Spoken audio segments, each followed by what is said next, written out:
Bună dimineața, dragilor! Sfatul creatorilor este în pădure, în pădurea Ordoleanu. Sunt împreună cu prietenul meu, domnul Banu. Păi, domnul Banu, ia vezi, bă, ce e din copac acolo la ciupercă? Sau e frunză? E frunză. Avem aici un copac rupt de vânt. Am văzut și o păsărică mai devreme în țăr. Poate vedem și căpioarele în direct. Stai un pic. Așa. Sperăm să vedem mai multe. Este soare, dragilor, după cum se vede în natură. Aici la Niz, la munte e zăpadă. Ferice de cei care sunt la munte. Nu, domnul Banu? Da. Vom ajunge și noi pe acolo. Sperăm. Iarna asta. Așa. Da, am plecat la plimbare prin natură. După cum vedeți, e cu un bord de frunze, s-au scuturat toți pomii. Bine, o mare parte din ei. Nu sunt toți scuturați. Poate îmi face și un live, nu știu sigur. Dacă îl facem, îl punem pe YouTube și anunțăm lumea că facem live. Poate vedem și am văzut și munte din mașină, dar n-am apucat să-i fotografiez. Dacă eram pe lacul Morii pe undeva, poate, dar avem bureți. Uitați, dragilor, bureți. Uite ce mai în față. Bureți, dragilor, bureți. Ia, domnul Banu, pe poze. Asta le fac clare. Văd și pe aia. Îi pune la... Ia uitați, dragilor. Bureți. Ia uitați ce frumoși sunt. Ce superb sunt. Ia uitați ce frumoși sunt ăștia pe acest pomișor. Ia, domnul Banu, ții-i mână. Păi poze. Deci, dragilor, am găsit și bureți. După cum vedeți, suntem în pădurea Ordoleanu. Așa, sperăm să ajungem și cealaltă, în pădurea de la Tegheș. Vom și pe aia la picior. Dar vom merge mai ușor, poate dăm și de iepuri. Cine știe. Poate dăm de mai multe animale astăzi. Mai ne și împiedicăm, că da, asta este. Ia uitați aici, căprioarele încă caută mlădițe verzi, pentru că nu mai este iarbă în pădure. Este, după cum se vede, uscat tot. Văd ceva în depărtare, dar nu știu ce e. Aici e foarte multă întrenegătură, foarte mulți pomi căzuți. Este mai bine decât sâmbăta trecută, unde era frig de se înghețau mâinile. Așa. Domnul Banu. Da, domnul Banu era cu mănânce mâini și la dimineață când avem la mine. Așa. Iar pom căzut și aici, rupt de vânt, sunt rupți mulți. Foarte mulți pomi, tei. Și mai mulți tei sunt pe aici, tei și stejar.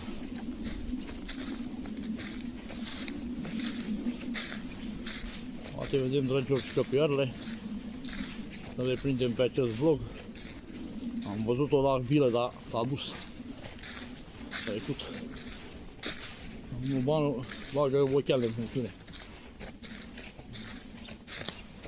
O, dragilor, ia uitați pe ce ți-am dat eu. Găuri de vulpi. Ia uitați și aici. Mamă, câtă găuroiu. Avem niște excremente, ia uitați, dragilor, câtă gaură. Și vreau să vă spun că casele nici 50 de metri până la casele astea. Uite, ai gaura, mai e una aici, în partea asta altă. Mai mică așa, mai bună. Asta e de ieșire. Ia uitați-o. Câtă găuroiu. Două găuri, și uite unde-s casele. Direct la fix. Deci acolo sunt casele, dragilor, unde e stera aia. O apund în pământul ăsta aici. Mai avem aici un burețel, uitați-l aici ce frumos este acest burețel. Te boss. Nu,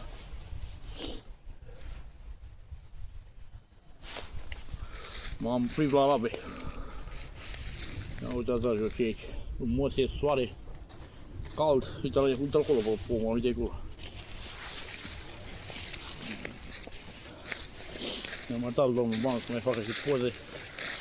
Ne punem și noi pe pagina noastră de Facebook, pe Instagram, pe TikTok. Urmăriți-ne, dragilor, peste tot.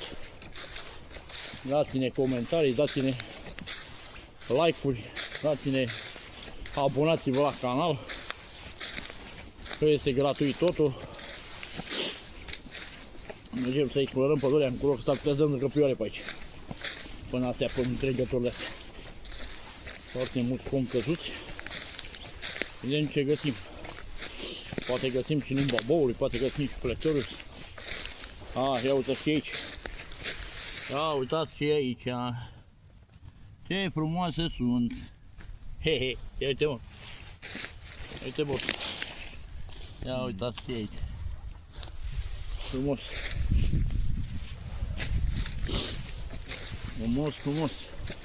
Ați văzut ce minunății ale naturii găsim noi. Opa, uite căprioarele. Uite căprioarele, am văzut.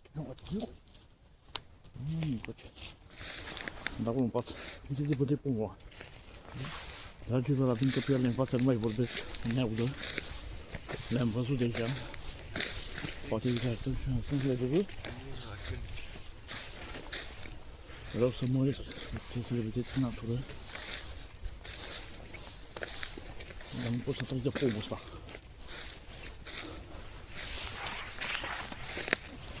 Să vorbesc cu să mă audă. Am văzut că...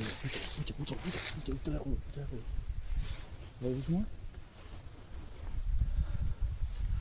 Dragilor, vă măresc ușor cât se pot de mult. Voi mări asta. Eu le-am văzut, uite-le pe acolo.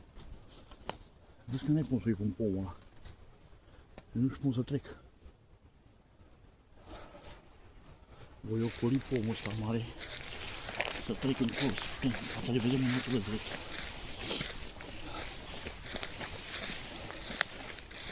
Vrem să vedem mai multe. Ocolesc pomul ăsta când nu vreau să mă vadă, vreau să-i duc acolo până în plicăturile alea.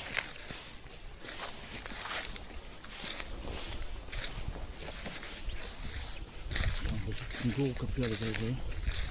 S-ar putea să fie și țapul. Băi, boss! Dă-o pe partea aia, așa. Așa e pe partea aia, așa e pe partea asta. În caz că intră pe acolo pe la el, să le filmez de el, dacă nu le filmez eu cu ăsta la altul. Vedem acum ce dăm în natură. E foarte multă încălingătură aici, uitați aici. E plin de încălingătură. Dar am văzut, cred că au coborât jos pe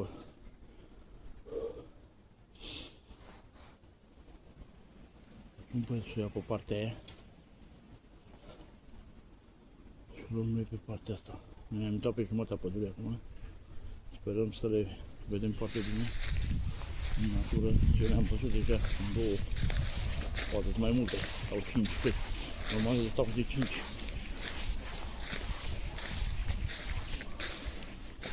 Am lăsat pe el să se ducă, sunt foarte multe urme aici. Sunt foarte multe chestiuni de postat.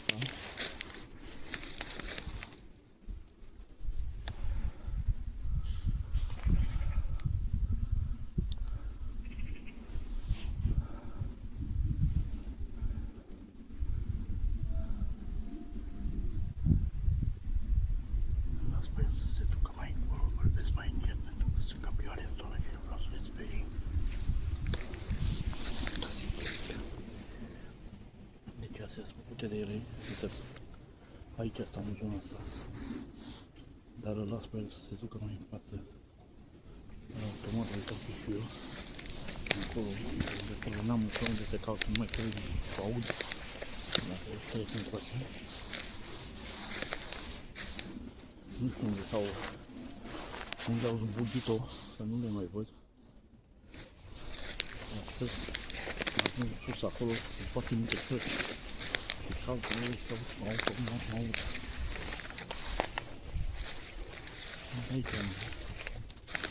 Înțelegătura asta de braț, de om, să fie aici, e o pădure numai de... Poate le prindem ca lumea acolo.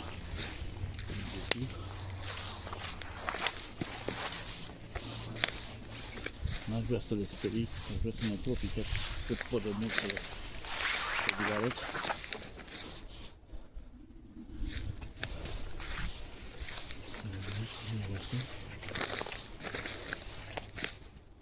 Unde negru s-au dus, că nu le mai văd.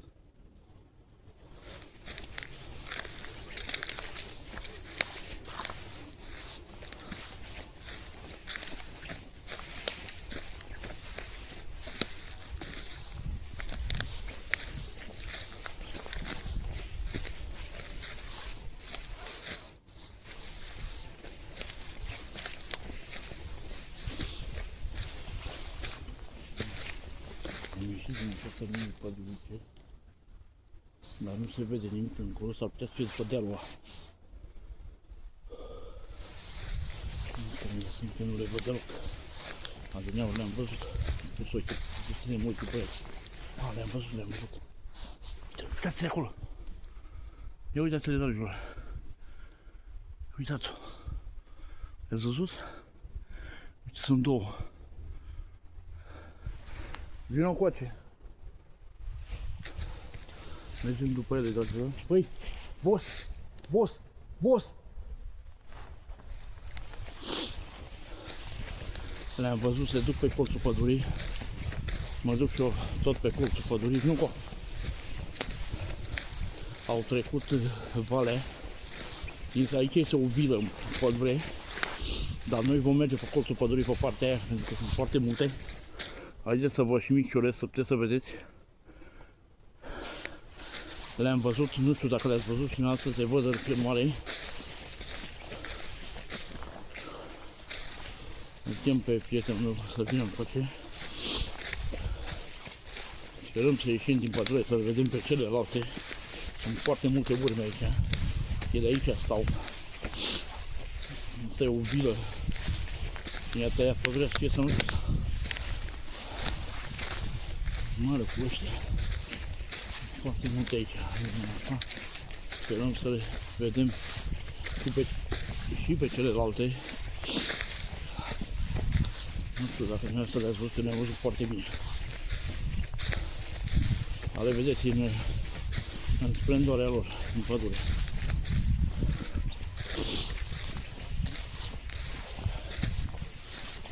Această altă urmă. Aceasta, sau ele stau culcate, sau pe au aici culcate, jos pe pământ, fac locașuri. Avem aici o scorbură, o găscuție de mare, o scorbura de mare. Avem o scorbură foarte mare aici, se poate băga un iepure și nu mai vezi. Mă duc încolo, o iau pe partea asta pe aici, să le pot vedea. Astăzi am reușit să observăm animale sălbatice dragilor în natură. Sperăm să vină iarna aia mai repede, cu zăpadă, să putem să le vedem în toată splendoarea lor pe zăpadă.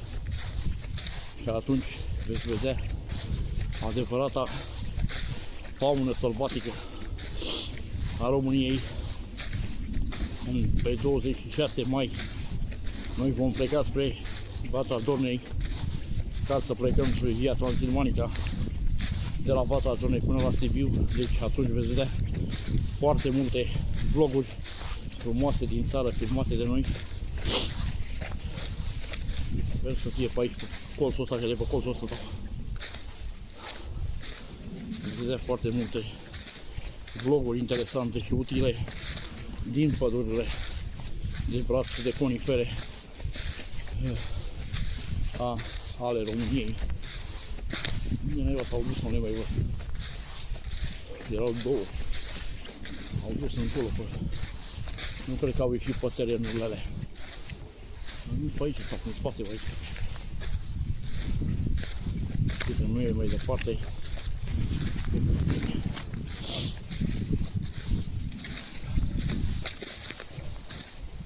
Sper să fi de văzut, dragilor. Eu le-am văzut foarte bine. Deci văd în filmare cum alergă prin pădure.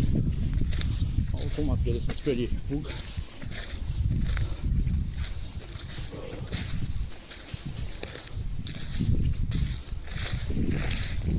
Poate le vedeți în arcele, eu le-am văzut deja. În două doar. Am mai văzut din autobuz una când am venit, era pe un câmp de ăla. Era o singură căpioară.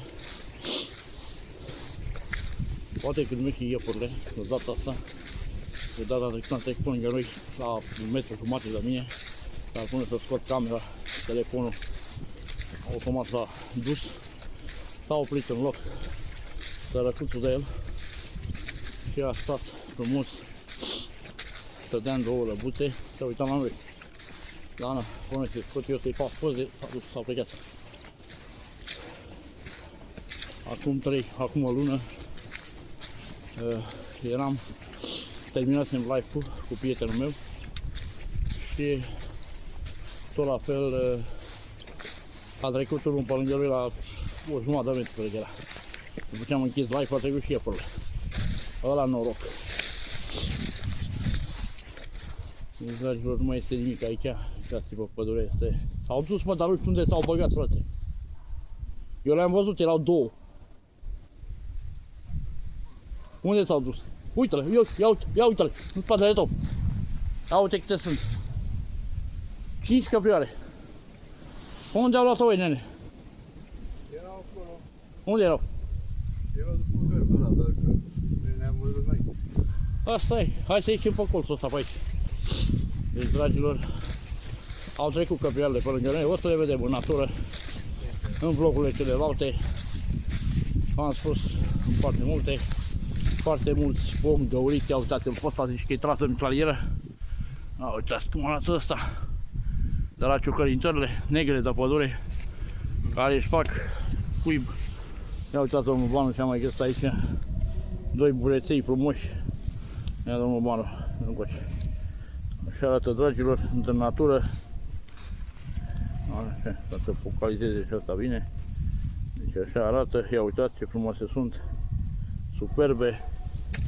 Da, frumos. Mulțumim, domnul Banu. Hai să mergem pe aici. Să ieșim de aici, din această pădure, unde vom filma animalele sălbatice, dragilor, pentru zona de câmpie.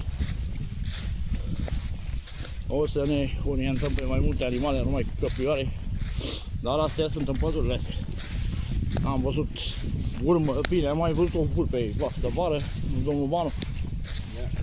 Rest căprioare și cerbi tapi. Nu sunt cerbi la munte. Urme de porci mistestea la... Aș vrea să filmez o haită de aia de porci. Eu am filmat la munte, dar nu aici. Așa. Sperăm să dăm, dragilor, ne merge pe Via Transilvanica la vară, deci pe 26 mai plecăm, pe Vatra Dornei. Să filmăm și cocoșul de munte, care este o pasăre superbă. Eu l-am văzut iarna în Vatra Dornei. Este superb. Uite-le, mă, încolo, ia uite-le. Uite-le, uite-le acolo. L-ai văzut? Au ieșit, dragilor, din pădure. Vom ieși și noi imediat. Vom filma mult mai multe, o să le vedeți în splendoarea naturii, dragilor. Sunt două căprioare, văd acum, sunt mari, căprioare mari. Hai, domnul Banu, mai repede așa să putem filma în natură, dragilor. Nu ne ținem după ele pentru că sunt câmpurile oamenilor și nu vrem să dăm de altceva. Dar o să vă arăt, mă iau pe aici direct, o să cobor pe aici, pot.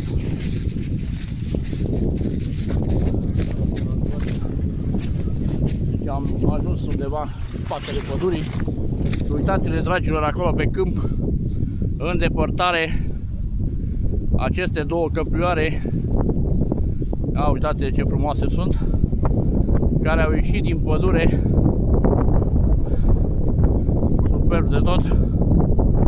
Se duc încolo spre câmpuri, spre pădurile alte. Uitați ce frumoase sunt și ele. Sunt două. Gata, acum am plecat în departe, ia uitați. Uitați-le ce superbe sunt. Le vedeți în toată splendoarea lor, dragilor. A, uitați ce frumoase sunt.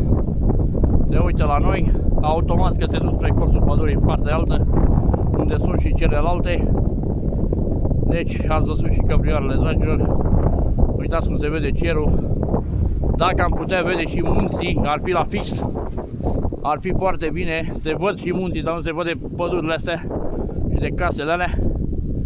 Asta este, o luăm și noi ușure. Uite-le și pe alte. Ia uite-te, uite-te pântre pomi. Uite pântre pomi. Ia uitați, dragilor, mai e una acolo paște. Eu o văd aici. Mai sunt și alte. De tot încolo. Deci, dragilor, încercăm să ne apropiem cât de mult putem. Hai pe acolo să mergem. Să vedem cât de mult putem. O luăm pe aici, pe ăsta, zi, pe cabinetul ăsta. Nu mai stăm pe partea altă. Să vedem cât putem să ne ducem de aproape de ele. Poate fi foarte tare, dragilor. Sper să se audă în acest vlog. Dar nu avem ce face. Uitați-vă, este jos, e ud. Pentru că am plouat, în loc să ningă, a dat ploaie. Vreo 2 zile a plouat non-stop. Dar asta e. Vedem ce unde putem ajunge. Am tare, poate. Urme nu am pe aici. Deocamdată. Nu văd. Vă arătam. O luăm pe aici pe acest drum de noroi, mai bine zis. Și vom vedea, v-am spus, toate animalele din ținutul de câmpie, cum ar veni, partea de câmpie. Când vom ajunge la deal, automat vom vedea și animale de zona predominant zonele de deal. Deci cele două căprioare se duc înspre pădure, dragilor. Ia uite ce aleargă alea. Aleargă frumos, au ieșit pe partea asta din pădure. O ocolesc, bineînțeles, pentru că lor este frică. Domnul Banu pornește camera, dar putea dai de ele. Curge nasul, n-am ce face. Și vântul ăsta nereușit mare. Se văd munții, dragilor, dar v-am spus, în case. Nu știu dacă dumneavoastră le vedeți, dar eu le văd foarte bine cum aleargă. Uitați-le aici pe... Uitați-le cum aleargă, dragilor. Ce salturi fac. Frumos de tot. Domnul Banu s-a să le filmeze pe celelalte. Ia uitați ce frumoase sunt. S-au oprit acolo, se uită la noi. Vedeți ce frumoase sunt? Uitați-le acolo, dragilor. Sunt două căprioare superbe.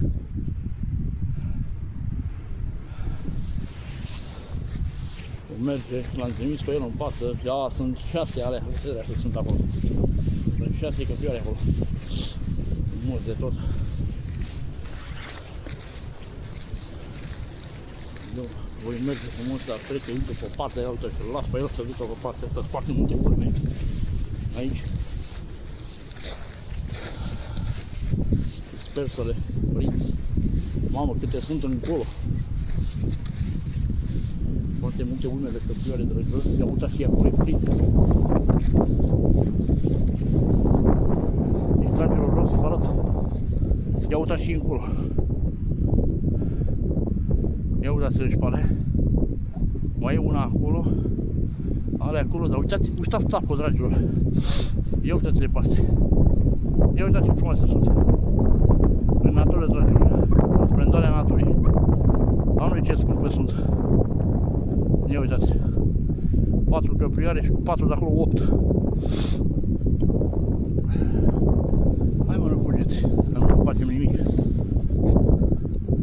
Uitați, dragilor, ce frumoase sunt în natură. Când le vedeți așa în splendoarea naturii. Ia uitați. Numai căprioare. Nu este și țapul. Ia uitați ce frumoase sunt. s-au oprit toate, sunt în locale alte, mai sunt 4 în partea altă. De fapt sunt 6, că sunt 2 lateral. Ia uitați, ia POC! Am zis să le sperii puțin, dragilor, ia uitați ce frumos alergă. Ia uitați ce frumoase sunt, dragilor, în natură. POC! Vedeți, dragilor? Ia uitați ce frumoase sunt. Haideți să mergem încolo, să vedem. Poate îl prindem și pe celelalte, dragilor. Au plecat și celelalte 4. Uitați-le acolo cum alergă. Deci sunt top căprioare și cu 20. Astea mai erau 2 în spate.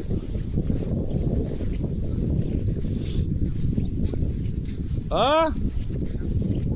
Bravo ție că l-ai făcut. 8 sunt în total. Și cu 20. Deci, dragilor, le-ați văzut în toată splendoarea. Uitați-le la acolo la pădure, cât de frumoase sunt și cât de frumos se văd. Ia uitați cum se duc în pădure, dragilor. Stai un pic, stă-ți o văd. Uitați-vă, dragilor, cum se văd în splendoarea naturii. Sperăm să le prindem ca data trecută. Poate le prindem chiar pe live. Uite-le vârs. Uite. Îmi trimis pozele astea. Ia uite. Da, am trimis pozele astea. Deci, dragilor, vom merge. Am văzut, da. Deci vom merge, închid acest vlog de aici. Domnul Banu mi-arată fotografii, o să le vedem și noi acasă bineînțeles, pe monitor.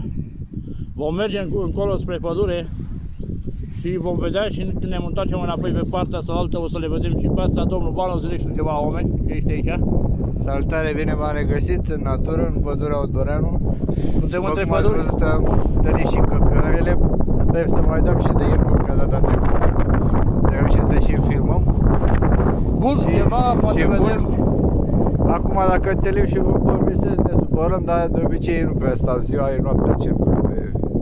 Deci, dragilor, vom merge pe aici. O luăm pe câmp, dragilor, și l-ați auzit și pe domnul Banu în câteva cuvinte, câteva momente. Ia tu, treci pe partea altă, că mai sunt 2 pe partea aia, le-am văzut toate. N-au trecut toate 4, erau 4 aici, erau 4 acolo. Uite, ai trese de acolo. Deci, dragilor, bate foarte tare vântul. Voi închide acest vlog de aici, din splendoarea naturii, dragilor. Ia uitați ce frumos este cerul și mândru soare care ne iese în calea. Deci, voi închide acest vlog de aici, dragilor, din splendoarea naturii. Și sperăm să ajungem la pădurea de la Steghe și de acolo, de la colțul pădurii, să intrăm în pădure, dragilor, să le vedem pe celelalte. Mulțumim frumos de vizionare, nu uitați să vă abonați la canal, un like, un share, un coment, să vă apăsați clopoțelul pentru notificări, dragilor, când de câte ori noi punem vloguri frumoase. Mulțumim frumos de vizionare!